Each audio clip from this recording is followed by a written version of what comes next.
naratsindishirijwe ubundi umutsinzi ubundi umutsinzi naratsindishirijwe ubundi umutsinzi ubundi umutsinzi sinkiri umunyamahanga nahinduwe uwatoranijwe sinkiri umunyamahanga nahinduwe uwatoranijwe sinkiri umunyamahanga nahinduwe uwatoranijwe sinkiri umunyamahanga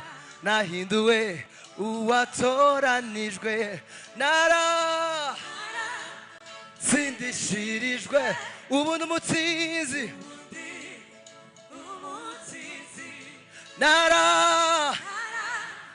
naratsindishirijwe ubu n'umutsinzi sinkiri umunyamahanga nahinduwe uwatoranijwe sinkiri umunyamahanga nahinduwe uwatoranijwe naratsindishirijwe ubu n'umutsinzi twabigira gutya twese tukabigaragaza ubu n'umutsinzi uri umutsinzi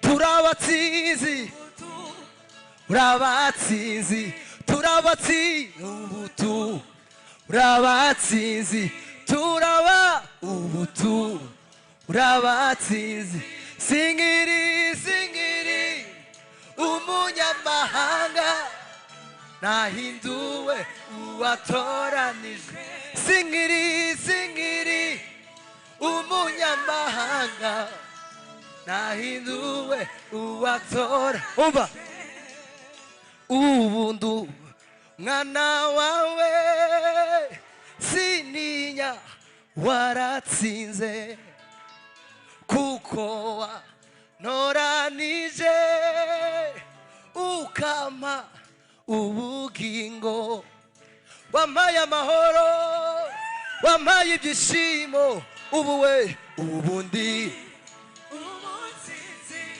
wampaye amahoro wampaye ibyishimo ubundi wampaye amahoro wampaye ibyishimo ubundi umutsinzi wampaye amahoro wampaye ibyishimo ubuwe ubundi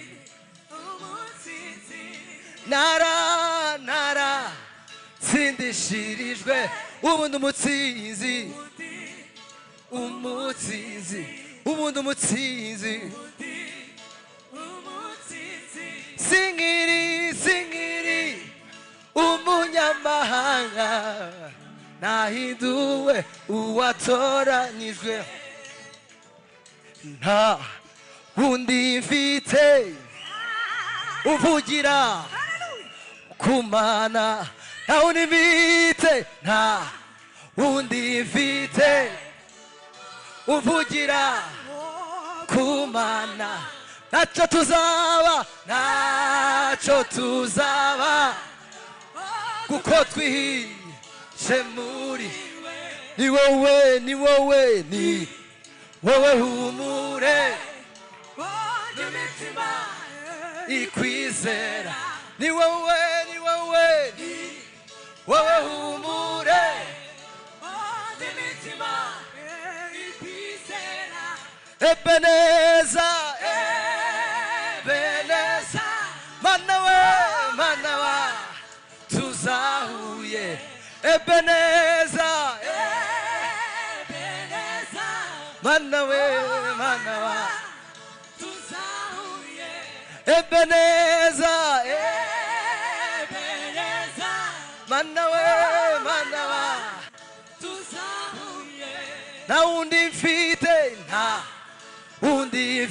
wese umvugira kuma ni wowe ni wowe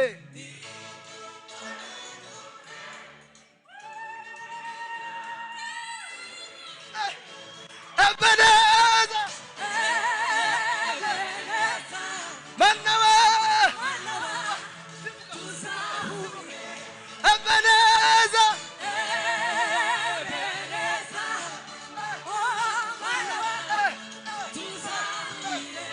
Ebeneza Manawa nicho kidutera mana guhora tukuririmba tuvuge n'imirimo wakoze iyo nibutse wakoreye bintera kugushima imirimo wakoze mwami we nicho kidutera guhora we guhora tukuririmba tuvuga imitangazo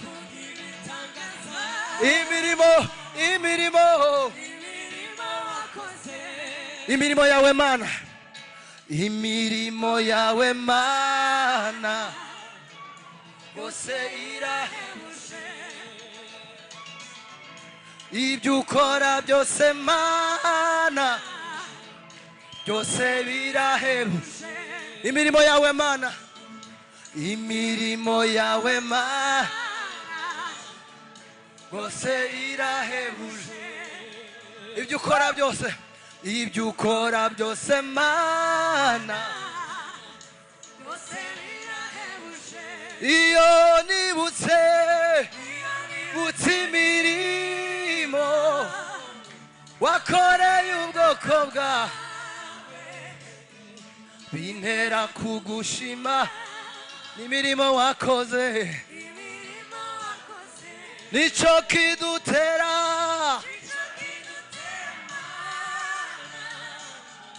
guhora tukuririmba tuvuga ibitangaza n'imirimo wakoze murakoze cyane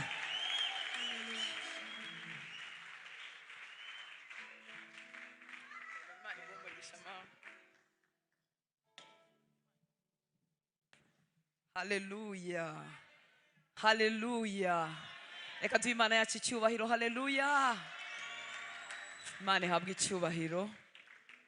Imirimo yayo iratangaje. Ni myinshi. Gahunda ya 2024 ni ukuguma ku birenge bye. Hallelujah. Hallelujah. Niwe mugabo wenyine watinyitse guhamagara abantu barushye. Aravuga ngo mwese abarushye n'abaremerewe. Abarushye cyane, abashobewe, ababuze inzira, mwese musange ndabaruhura. Murakoze. Hallelujah. 2024 rero nukwicara ku birenge bye. Hallelujah. Yaravuze ngo mwemere ko abagaragu banjye munyigireho kuko ndi umugwaneza kandi noroheje mu mutima. Hallelujah. Namwe muzabona uburuhukiro. Hallelujah. Gahunda ye nuko turuhura. Gahunda ye nuko utazatuma tugenda tumuvuga inkuru z'impuha. Yifuza kutugira neza kugira ngo tuzamuvuga inkuru z'impamo. Gahunda no kwicara ku birenge bye. Hallelujah. Urwo rugendo turufatanye kwicara ku birenge bya Yesu. Kurya amagambo ye, kwitoza ibyo asaba, kwitoza gushaka mu maso ye, na kete nshoboye, ako nashoboye Mwuka Wera kakanyongereramo. Hallelujah. Kugira ngo ame inkuru z'impamo. Imana ibahe umugisha. Tujye gusangira ku meza y'umwami. Prosper Imana ibahe umugisha n'abavandimwe batuzaniye. Imana ibahe umugisha. Ibongere indirimbo. Ibongere ubuntu bwayo, ibongere guhishurirwa urukundo rwa Kristo kugira ngo natwe abitorero tubonereho. Murakoze kuba umugisha muri iki kinyejana yewe n'ikizakurikiraho. Hallelujah. Murakoze kuba umugisha muri generation. Imana yarakoze kubaha izo mpano nziza. Tugiye kwegera ameza y'umwami, ndagira ngo ntutahe tudasangiye. Hallelujah. Hallelujah. ninde wegera ameza y'umwami tutavuze byinshi? Ni umuntu wese uhamya urupfu no kuzuka bya Kristo. Hano nta dini rihaba, hano haba abana b'Imana. Utavuga uti hano si mu idini ryanjye, ubushize nababwiye ko nanjye atari mu ryanjye. Haleluya. Niba uhamya gupfa no kuzuka kwa Kristo, karibu ku meza y'umwami. Niba wifuza no gutangira kubihamya uyu munsi, umuntu utemerewe kwegera ameza y'umwami, urakoze. Umuntu utemerewe kwegera ameza y'umwami ni umuntu bikerenza. Uvuga uti ibi bintu se wowe ntiwegere, kuko ngo bihesha umuntu kurwaragurika, bigahesha umuntu gukenyuka, bikazana intege nke mu mubiri. Ariko umuntu uhamya urupfu rw'umwami no kuzuka kwe, twemerewe twese kwegera ameza y'umwami. Umuntu wifuza kubihamya, ntazi iby'ibi bintu turimo tuvuga, ntazi ibidutera guseka, ntazi ibidutera kuneza, abona tumeze nk'abasazi, ariko ukaba wifuza kubihamya, ni karibu ku meza y'umwami. Haleluya. Baduseriva rero, reka baserive bihuta. Reka mbe nsoma ibindi byanditswe, hanyuma mu kanya twinjire ku cyo turi busome kivuga ku meza y'umwami, tunasenga. Imana iguhe umugisha wa muhungu mwiza we uri inyuma yanjye hano, kugire neza. Haleluya. Reka ngusomere Zaburi 145, hano harehare kugira ngo babe baduseriva. Yesu nashimwe. Ufate, turaza gusomera hamwe, dusengere hamwe, turire rimwe. Zaburi 145, reka mbe mbasomera murongo wa mbere, turamanuka tugeze kuri 21. Ngo Zaburi iyi yishimwe ni ya Dawidi. Wakira ariko wowe ukomeze wiyumvira ijambo ry'Imana, kandi n'abaduseriva Imana ibaha umugisha. Haleluya. Zaburi iyi yishimwe ni ya Dawidi. Mana yanjye, mwami wanjye, ndagushyira hejuru. Nzahimbaza izina ryawe iteka ryose. Nzajya nguhimbaza uko bukeye. Nzashima izina ryawe iteka ryose. Igihe tuvuga aya mashimwe, reka umutima wawe uke, umutima wawe wakira amahoro ya Kristo, umutima wawe wakira imbaraga z'Imana, umutima wawe wongere wizere Imana yawe, umutima wawe wongere utegereze Imana. Haleluya. Iyicara mu mashimwe y'ubwoko bwayo itahe mu mutima wawe ikuguranire. Murongo wa kabiri, nzajya nguhimbaza uko bukeye, nzashima izina ryawe iteka ryose. Imana ikuremera ayo mashimwe adakama mu mutima, ubyukana amashimwe, urarana amashimwe, winjire mu buzima bushima iteka ryose. Ibyo bintu bibaho tukiri hano ku isi. Haleluya. Ngo Uwiteka arakomeye, ni uwo gushimwa cyane, gukomera kwe nikurondoreka. Akumenyeshe ibi ngibi bye kukubera amagambo gusa. Abigiye bazashimira b'ikindi gihe imirimo yawe, bababwira iby'imbaraga wakoze. Nzavuga ubwiza bw'icyubahiro cyo gukomera kwawe n'imirimo itangaza wakoze. Ibyo twaririmbaga mu kanya. Nzavuga ubwiza bw'icyubahiro cyo gukomera kwawe n'imirimo itangaza wakoze. Umwami Imana gukore ku maso, umwuka wera gukore ku maso, kugira ngo ibingibi bikubere ubuzima. Ube mu bavuga ubwiza bw'icyubahiro cyo gukomera kwe n'imirimo itangaza Uwiteka yikumenyeshe. Abantu bazavuga imbaraga z'imirimo yawe iteye ubwoba, nanjye nzavuga gukomera kwawe. Imana igushyire muri aba ngaba bahora bavuga gukomera kwayo. Bazibukiriza ijambo ry'ikinyarwanda ni nk'irivuga ngo nzakurura mbikure muri memoire. Urabizi ko hari igihe ibintu by'ineza y'Imana bikwibagira, bikagucika, ukumva uhagaze muri izi mpera z'umwaka nk'aho Imana itigeze kugirira neza namba, mbese umutima wawe bikawucika, ukumva ibikurushya n'ibikubihiye byabaye byinshi. Iri jambo rivuga ngo bazibukiriza, mu zindi ndimi havuze ngo nzabikurura mbikure muri memoire. Ni ukuvuga ngo biriyo, ariko ibihe bishobora kubitwikira, ishimwe rikagushira mu mutima. Nzakurura mbizane bugufi, mbikure muri memoire, ngarure kugira neza kwawe kwinshi. Haleluya. Wongere uririmbe gukiranuka kw'Imana. Uwiteka ni umunyambabazi, ni umunyebambe, atinda kurakara, afite kugira neza kwinshi. Haleluya. Uwiteka agirira neza bose, imbabazi ze ziri ku byo yaremye byose. Niba ziri ku byo yaremye, tekereza noneho kubo yaremye twebwe abatakira abanyamahanga. Uwiteka agirira neza bose, imbabazi ze ziri ku byo yaremye byose. Uwiteka ibyo waremye byose bizagushima, abakunzi bawe bazaguhimbaza, bazavuga icyubahiro cy'ubwami bwawe, bamamaza imbaraga zawe, kugira ngo bamenyeshe abantu iby'imbaraga yakoze n'icyubahiro cy'ubwiza cy'ubwami bwe. Haleluya. Haleluya. Amaso yawe abona icyubahiro cy'ubwiza cy'ubwami bwe. Umutima wawe uzacya, ibigutera ubwoba ntuzongera kubibona. Umwami Imana gusogongeze iyi mirebere. Haleluya. Ubona icyubahiro cy'ubwiza cy'ubwami bwe. Ubwami bwawe n'ubwiteka ryose, ubutware bwawe buzahoraho ibihe byose. Uwiteka aramira abagwa bose, yemesha abahetamye bose. Haleluya. Uwanyemesheje agusanga kwemeshe. Haleluya.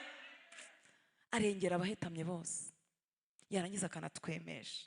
Aramira abagwa. Erega hari umuntu abahagaze mu buzima bwo guhirima ariko Uwiteka aramira abagwa, atubera amaboko akatwegura akadukomeza. Reka ayo maboko yatagaragara uyu mugoroba akuramire.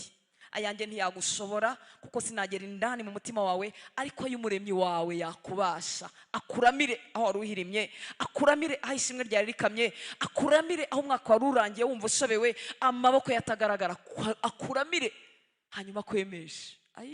Akwemeshe.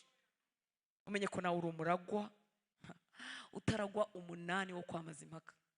Mbega ukuntu wari muke, niyo tujya kuwugabana ntiwari kudukwira. Ariko uri umuragwa uraganwa na Kristo. Haleluya. Ntidukeneye kurwanira iminani yo kwisi. Ndi umuragwa uraganwa na Kristo. Ubwo se uwampaye kuraganwa na Kristo ari kinanga igishira zanyima. Haleluya. Haleluya. Amaso y'ibintu byose aragutegereza, nawe ukabigaburira ibyo kurya byabyo igihe cyabyo. Amaso y'ibintu byose aragutegereza.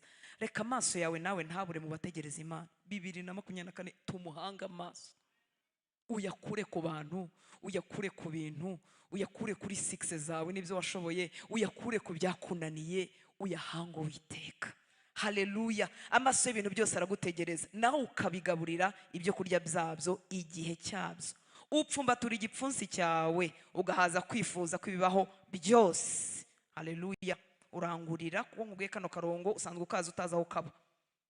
Yesu ashimwe. Urangurira ikawa. Upfumbatura igipfunsi cyawe ugahaza kwifuza kwibibaho byose. Uwiteka akiranuka mu nzira ze zose. Ntarasubizwa arakiranuka, ntabyumva arakiranuka. Haleluya. Numva hari ibyo yagombye kuba yarabitondetse ku murongo akabinzanira 23 bikaba bitaraza, arakiranuka. Haleluya. Uwiteka akiranuka mu nzira ze zose. Ubundi hari igihe tuba tumwizeye ariko tutizeye inzira ze. Namwe bijya bibabaho kumva wajya umuyobora hacisha, cisha dore niho hakwiriye. Ariko burya ngo arakiranuka mu nzira ze zose, na za zindi zitandukanye n'izacu arakiranuka. Haleluya. Ni umunyarukundo mu mirimo ye yose. Uwiteka aba hafi y'abamutakira bose, abamutakira mu by'ukuri bose. Azasohoza ibyo bamwubaha bashaka, kandi azumva gutaka kwabo abakize. Haleluya. Uwiteka arinda abamukunda bose, ariko abanyabyaha bo azabarimbura. Akanwa kanjye kazavuga ishimwe ry'Uwiteka. Abafite umubiri twese, abafite umubiri bose bajye bahimbaza izina rye iteka ryose. Amen. Haleluya. Imana nishimwe. Tugiye kwegera ameza y'umwami, ngira ngo twese twamaze kuba servi. Turasoma icyanditswe kiba mu Bikorinto ba mbere igice cya 11. Turakizi, dukunda kugikoresha uko manifuza ko tugisengeramo hariya hasi. Urwandiko Paulo yandikiye itorero ry'Ikorinto, urwandiko rwe rwa mbere igice cya 11 umurongo wa 23 tugeze kuri 31. Ndifuza ko tubikora turi mu mwanya wo gusenga. Ni ubutananiwe nimara gusoma uraza guhaguruka hanyuma dusenge, kuko tuzi ko bifite icyo bimaze. Ngo nuko kuva kuri 23, nuko icyo nahawe n'umwami wacu kumenya nicyo nabahaye namwe, yuko umwami Yesu ijoro bamugambaniyemo yenze umutsima akawushimira, akawumanyagura, akavuga ati uyu ni umubiri wanjye ubatangiwe, mujye mukora mutya kugira ngo munyibuke. N'igikombe kigenza atyo bamaze kurya, ati iki gikombe ni isezerano rishya ryo mu maraso yanjye, mujye mukora mutya uko muzajya munyweraho kugira ngo munyibuke. Uko muzajya murya uwo mutsima mukanywera kuri icyo gikombe, muzaba mwerekana urupfu rw'umwami Yesu kugeza aho azazira. Uramutse udukurikira online uri iwawe, nawe wasangira ku meza y'umwami nabo muri kumwe. Niba uri wenyine wabikora uri wenyine, kandi wakoresha icyo ufite. Ibi biryo nibyo byari ibiryo byabo, ibintu bikoze mu mafarini, imitsima nibyo byari ibiryo byabo. Iyo Yesu aza kuba ari mu Rwanda, igaburo ryera wenda ryari kugirwa ikijumba cyangwa n'umwumbati n'amata. So ntago imbaraga ziri muri iki, imbaraga ziri mu cyo duhamya icyo yakoze. Haleluya. Hari iminsi twagiye tuba tuzi ko umuntu atakora igaburo ryera mu rugo, ariko iyo tubona itangiriro ahubwo ryaho intumwa zabikoraga mu itorero rya mbere, babaga bari mu magi wabo. Hari umuntu uvuga uti igaburo ryera rigomba kuba pasiteri ahari, no kugira ngo amadini n'insengero zitagira akajagari, ariko wemerewe gukora igaburo ryera uri iwawe mu rugo n'abawe. Ubwo nabwiraga abatari kumwe natwe, uko muzajya murya uwo mutsima mukanywera kuri icyo gikombe muzaba mwerekana urupfu rw'umwami Yesu kugeza aho azazira. Nicyo gituma umuntu wese uzarya umutsima w'umwami wacu cyangwa uzanywera ku gikombe cye uko bidakwiriye azagibwaho n'urubanza rwo gucumura ku mubiri n'amaraso by'umwami. Nuko umuntu yinire yisuzume abone kurya kuri uwo mutsima no kunywera kuri icyo gikombe, kuko upfa kurya akanywa atitaye ku mubiri w'umwami aba aririye kandi aba anywereye kwishyiraho gucirwaho iteka. Ndetse nicyo gituma benshi muri mwe bagira intege nke, abandi bakarwaragura, abandi benshi bakaba basinziriye. Ariko twakwisuzuma ntitwagibwaho n'urubanza. Amen. Pawulo yahishuriwe n'umwuka w'Imana mu buryo bukomeye iby'igaburo ryera. Igihe Yesu yatubwiye ko tuzajya tubikora tumwibuka, ntabwo Yesu yifuzaga ko twibuka urupfu rwe dushobewe, kuko urupfu ntirwamuheranye, yatsinze urupfu. Haleluya. Yifuzaga ko tubyibuka nk'itorero rifite imbaraga, itorero rifite ejo hazaza, itorero rifite umwami waryo uzagaruka kuritwara, itorero rinesha, itorero ritsinda. Hari igihe dushyiramo uturirimbo ukumva turakujyana nko mu gushoberwa, ukabona uburyo Yesu yakubiswe none amarangamutima yacu agakurwaho tukarira, ariko sicyo Yesu yifuzaga. Haleluya. Yifuzaga ko tumenya ko yatsinze urupfu. Urupfu ntirwamuheranye. Haleluya. Nta nubwo Yesu wacu yaheze ku musaraba. Ku musaraba yagiyeho yishyura ibyaha byawe n'ibyanjye. Abwira rero ab'itorero ngo tujye tubikora tumwibuka, twibuka ko yatsinze urupfu, twibuka ko azagaruka kutujyana. Haleluya. Imana nishimwe. Twari duciriyeho iteka, twari abo gupfa, ariko Yesu apfa mu cyimbo cyacu. Ntabwo tubyibuka dushobewe, tubyibuka duserebura umwami w'abami, tubyibuka twibuka ko twahawe ubugingo buhoraho, tutakiri abo gucirwaho iteka. Yafashe igikombe aravuga ngo aya ni amaraso y'isezerano rishya. Tubyibuka twibuka ko twinjijwe mu isezerano rishya. Haleluya. Ibya kera byashyizweho iherezo. Twese abari muri Kristo Yesu twahindutse ibyaremwe bishya kubw'amaraso y'isezerano rishya. Ubwo rero ibya kera ntibigifiteho imbaraga. Kutamenya niko konyine kwica abana b'Imana, ariko uko tumenya ijambo ry'Imana ritubwira duhinduka abatsinzi no kurushaho nk'uko twaririmbaga. Haleluya. Ndakwifuriza kwegera ameza y'umwami udashobewe, utamanjiriwe. Nimba hari n'intege nkeya ziri mu mubiri wawe, ugiye guhamagara uwatsinze intege nkeya, ngo yarageragejwe kimwe natwe ariko ntigeze akora icyaha. Haleluya. Urahamagara utarigeze utsindwa n'ikintu na kimwe. Yari yambaye umubiri usonza, umubiri ubabara kimwe natwe, uwo niwe ugiye kongera guhamagara. Ndashaka ubutsinzi buri mu maraso y'isezerano rishya. Ndashaka imbaraga wamfatiye, ndashaka ko zikorera muri uyu mubiri, ndashaka ko zikorera mu bugingo bwanjye, ndashaka ibintu byose wamfatiye, kuko imigisha yose tugenewe, nta kintu gishyashya Imana irimo kurema, byose twarabihawe muri Kristo Yesu. Ndashaka ko ibyo wambaye byose muri Kristo Yesu bihinduka umugabane wanjye. Haleluya. Pawulo rero yaratubwiye akoreshejwe n'umwuka wera, aratubwira ngo umuntu yinire yisuzume abone kurya kuri uwo mutsima no kunywera kuri icyo gikombe, kuko upfa kurya, niho wundi twavuga ngo utabyitayeho, ubikora nk'ibidafite icyo bitwaye. Upfa kurya utabihaye agaciro bifite, kuko turahamya gupfa no kuzuka kwa Kristo. Abo ngo bapfuye kubikora, kuko iri torero ry'Ikorinto ryari rifite ibibazo byinshi, bari barahinduye umwanya wo gusangira, wo kwerekana abafite ibyo kurya byinshi, abakire bakarya iwabo, abakene bakarya ukwabo, kandi byari barahinduye ibintu byo kurya gusa kugira ngo bahage. Icyo bagombaga kwibuka no kuzirikana cyari cyarabacitse. None harababwira ngo ababikora gutyo batabyitayeho byabazaniye ikibazo. Bamwe bagize intege nke mu mibiri yabo, abandi bararwaragurika, ngo abandi barasinziriye. Ni ukuvuga ngo ni ifunguro rishobora guteza umuntu gukenyuka. Hanyuma twebwe ababikora tubyitayeho. Haleluya. Vuga ngo ababikora tubyitayeho.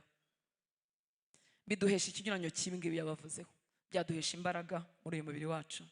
Byaduhesha kurama no kuzasohoza icyo Imana yatuvugiye. Niba abatabyitayeho byarabaheshaga gukenyuka, abandi bikabatera intege nkeya no kurwaragurika, twebwe byamara intege nkeya mu mibiri yacu. Uko niko kwizera kwanjye. Haleluya. Twahaguruka tugasenga, hanyuma twegera ameza y'umwami.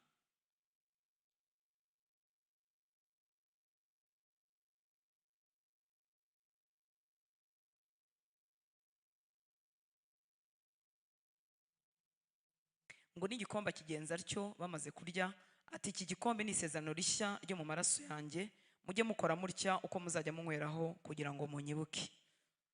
Turagushimira mwami w'abami, amaraso wamennye ku bwacu. Igihe wasangiraga n'abigishwa bawe babonaga vino isanzwe, ariko wowe wari uzi icyo ugiye gukora, wari uzi amaraso agiye kumeneka ku bwacu. uyu mugoroba turimo turasangira, turagira ameza y'umwami, turimo turasangira umutobe usanzwe, ariko turibuka icyo wakoze ku musaraba ku bwacu, turibuka amaraso y'isezerano rishya, turibuka ko uyu munsi umuvumo utakidufashe, turibuka ko uyu munsi karande itakidufashe, kuko tudagikwiriye kureberwa mu masekuruza, ahubwo twahindutse urubyaro rushya muri wowe. Turagushimira amaraso wamennye ku bwacu, turagushimira amaraso y'isezerano rishya, turagushimira amaraso adukuraho urubanza, turagushimira ko igihano cyari kidukwiriye cyo gupfa no gutandukanywa n'Imana burundu wakidukujeho kwishyura ikiguzi, uraducungura, wahindutse igitambo, uhinduka n'umutambyi ku bwacu. Ndagushimira amaraso wamennye ku bwacu. Mitima yacu iragushima, mitima yacu izahora ibyibuka. Uwiteka we turagushimye. Ngo kandi ngo iryo joro ngo wenze umutsima urawumanyagura, ngo uravuga ngo uyu ni umubiri wanjye ubatangiwe, mujye mukora mutya kugira ngo munyibuke. Wari umutsima usanzwe mwari musanzwe musangira, ariko wavugaga umubiri wawe ugiye gushenjagurwa, umubiri wawe ugiye gukozwa isoni, umubiri wawe ugiye kwambara ubusa imbere yabo uwaremye, umubiri wawe ugiye kugira imibyimba myinshi ku mubiri, kugira ngo muri iyo mibyimba tuhakirire, kugira ngo mu isoni zagukoze twebwe tutazakorwa n'isoni igihe uzagarukana n'abamarayika bawe.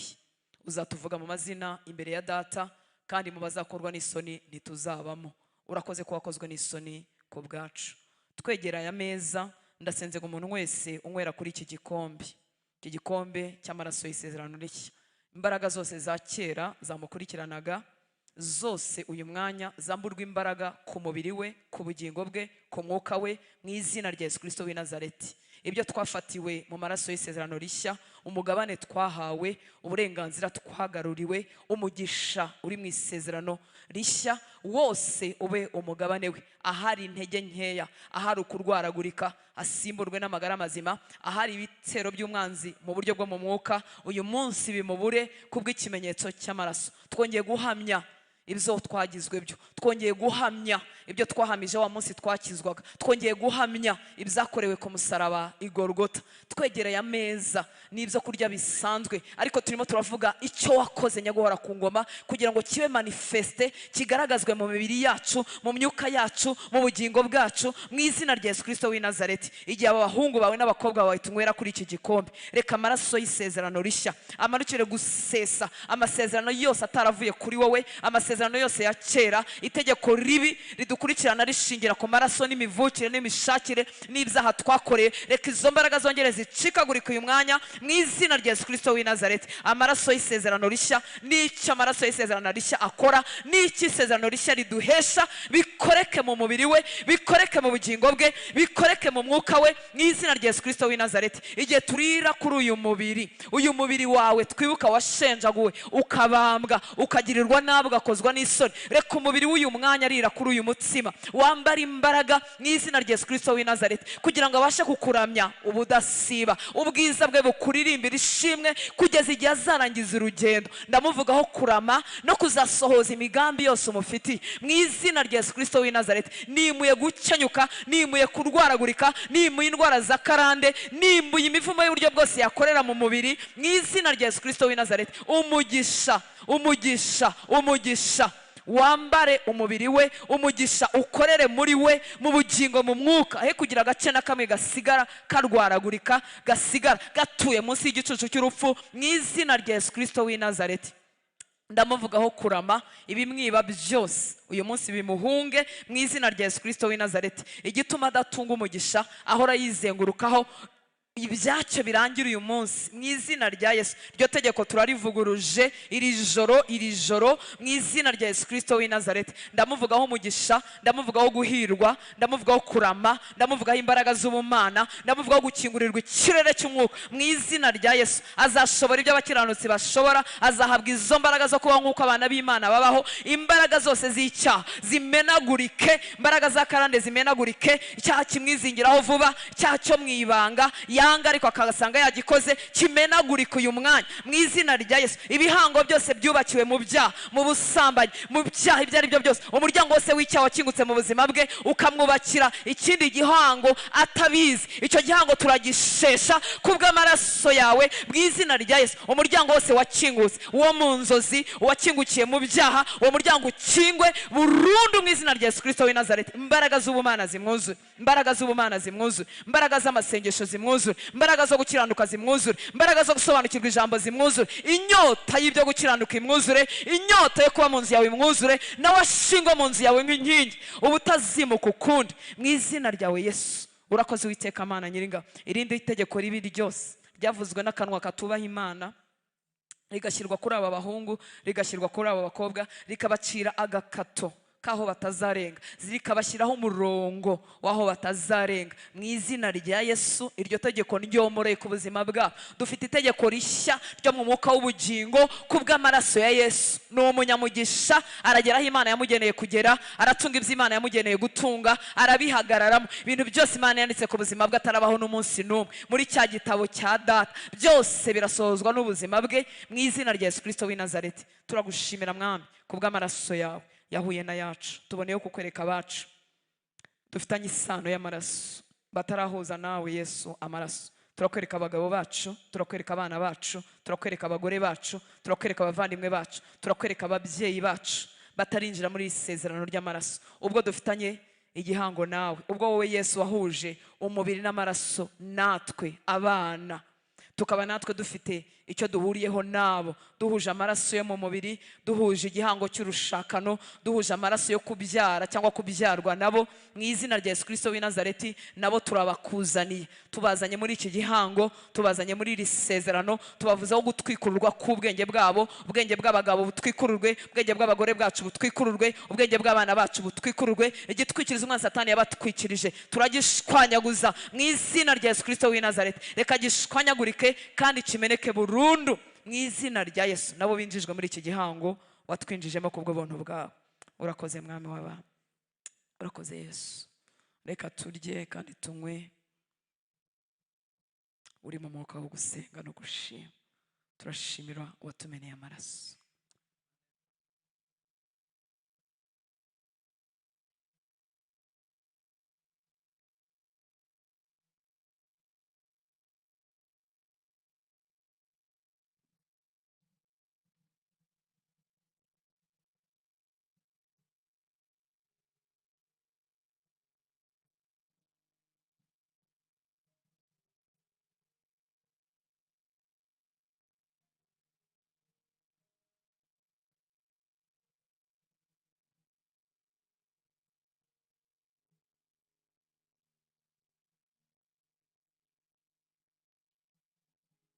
Turagushimiye Mwami w'abami kuba tugize umubiri umwe wawe.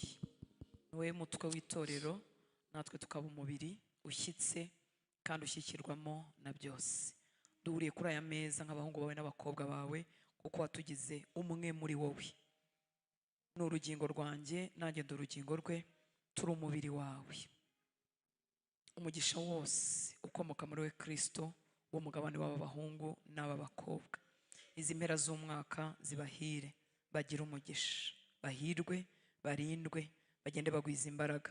Dutangira umwaka utaha bavuzeho umugisha, bavuzeho kurindwa, bavuzeho gukingukirirwa ikirere. Ikirere kibakingukire, ijuru ribakingukire, umugisha womatane n'ubuzima bwabo, umugisha wo mu mwuka, umugisha wo mu bugingo, umugisha wo mu mubiri womatane n'ubuzima bwabo.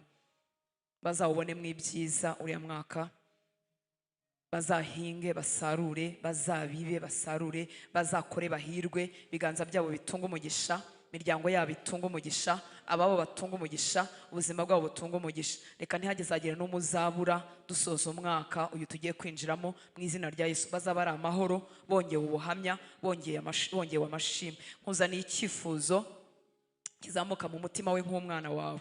Tukuzaniye ibyifuzo biri mu mitima yacu nk'abana. Tuje imbere yawe nk'abana Papa, tuje imbere yawe nk'abana.